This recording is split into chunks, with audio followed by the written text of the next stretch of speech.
Curative process in the nature is from center to periphery. Remedy always first eases the inner vital organs, then proceeds to the outer parts of the body. Because inner में ज़्यादा vital organs that which are much more important for life है. For example अगर skin में some problems appear, सो उसको हम फिर भी cure, मतलब इतना, अगर आप स्किन एंड वाइटल ऑर्गन को if you are comparing for skin के symptoms if you somehow suppress, तो वो वाइटल ऑर्गन्स को इनर रूट में जाके वो ज़्यादा इफेक्ट करेगा which is much more crucial. Skin में अगर रहेगा फिर भी उसको हम ट्रीट कर सकते हैं, which is less crucial as compared to the vital organs, because vital organs अगर affect हो गया तो then it's much more dangerous. In selecting homeopathic remedy, Kent's general symptoms of the man are given more importance than the particular symptoms, that is symptoms of his parts.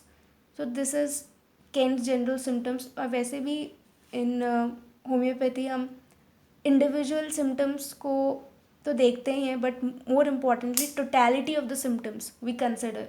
तो Kent ने भी वही बोला है कि symptoms of the man, because in homeopathy symptoms of the man हम दे रहे हैं, totality of the symptoms we are counting. उसके बाद general symptoms improve first then the particulars. जो सिम्टम्स ऑफ द मैन है, जो टोटेलिटी ऑफ द सिम्टम्स में जनरल सिम्टम्स हम ले रहे हैं, पहले वो ठीक होता है, देन पर्टिकुलर इंडिविजुअल पार्ट्स का धीरे धीरे ठीक होगा. Then this is the reason why after the administration of a remedy the patient feels better in his inner self in spite of existence of the disease in physical parts. कभी कभी sometimes we feel कि medicine लिया although हमारा problem है, but still inner self में कुछ हमें little bit of betterment लगता है कि स्टिल, मतलब प्रॉब्लम गई नहीं है पूरी तरह से, बट स्टिल थोड़ा बेटरमेंट है. The patient feels better. क्यों? बिकॉज वाइटल फोर्स पे वो इफेक्ट कर रही है, और वाइटल फोर्स को, जो भी वाइटल फोर्स का डिरेंजमेंट है उस पर वर्क कर रही है एंड वाइटल फोर्स को बेटर कर रही है. तो that is why the patient is feeling better. तो जनरल सिम्टम इसलिए इंपॉर्टेंट है. मे बी पर्टिकुलर पार्ट में अभी भी प्रॉब्लम है जहाँ उसको प्रॉब्लम थी, बट वाइटल फोर्स वो रिकवर होगी. तो that is why patient feels better.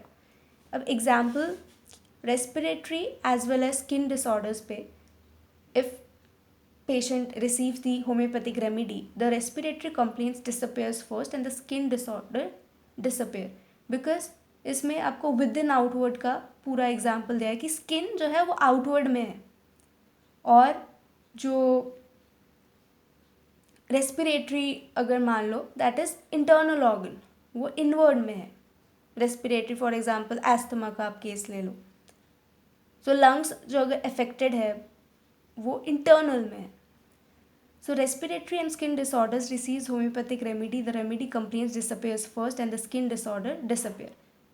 Homeopathic remedy अगर रेस्पिरेटरी स्किन ऑर्डर्स में दूंगी तो पहले रेस्पिरेटरी प्रॉब्लम्स डिसअपियर होंगी, ठीक होंगी, उसके बाद स्किन डिसऑर्डर ठीक होगा, because the curative process is starting from the inner respiratory organ to the outer skin.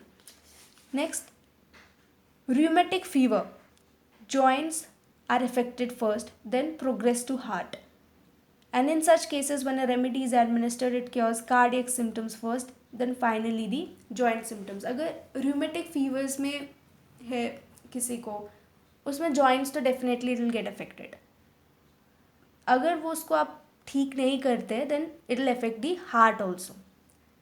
So if homeopathic remedy if you have given, पहले वो हार्ट के सिम्टम्स को ठीक करेगी, कार्डियक सिम्टम्स को, उसके बाद जॉइंट के सिम्टम्स को, बिकॉज ऑफ द हेरिंग जो क्यूरेटिव प्रोसेस है, it starting from the inner most organ. Heart जो है that is lying in the inner most area, और जो जॉइंट्स है वो आउटर में. तो according to the Hering's law, curative process is starting from the inner most organ heart to the outer organs.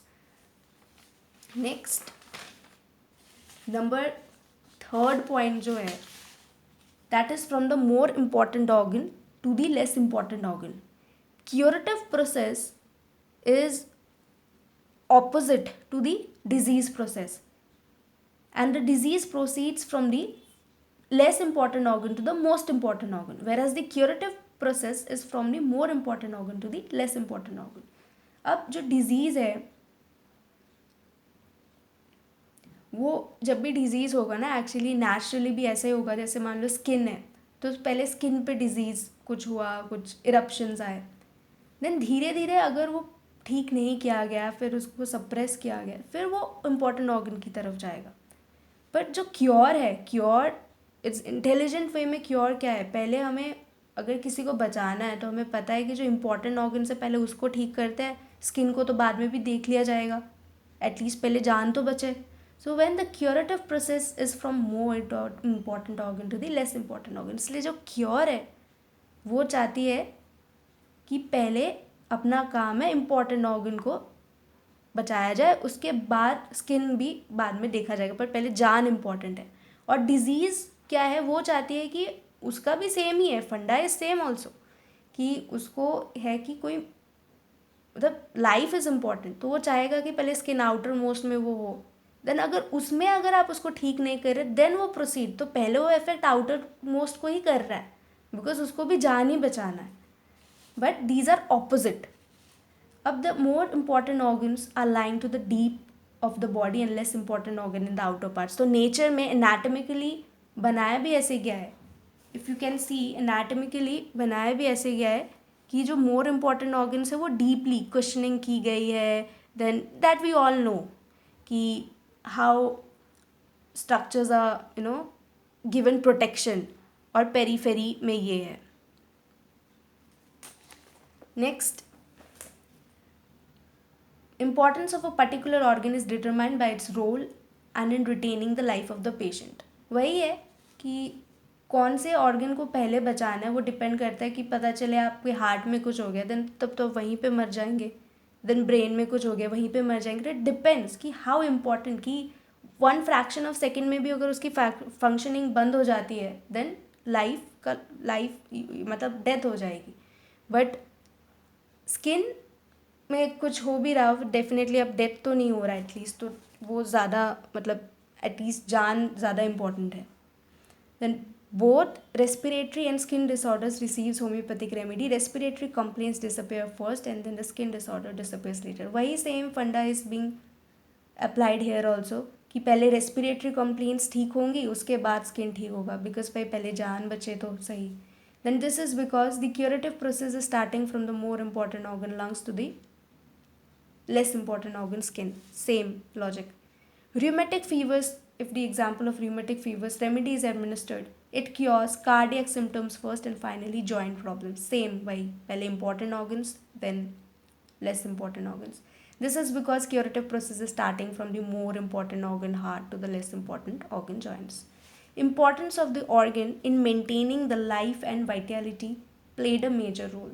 तो यही कंसेप्ट है कि जो ऑर्गन मतलब वेरी मच इम्पॉर्टेंट है लाइफ के लिए उसको पहले बचाया जाएगा. The fourth point is in the reverse order of the appearance of the symptoms.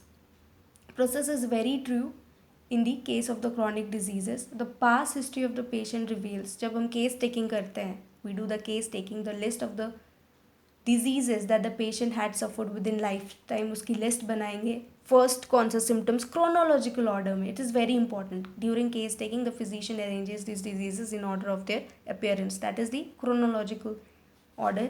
And curative remedy observe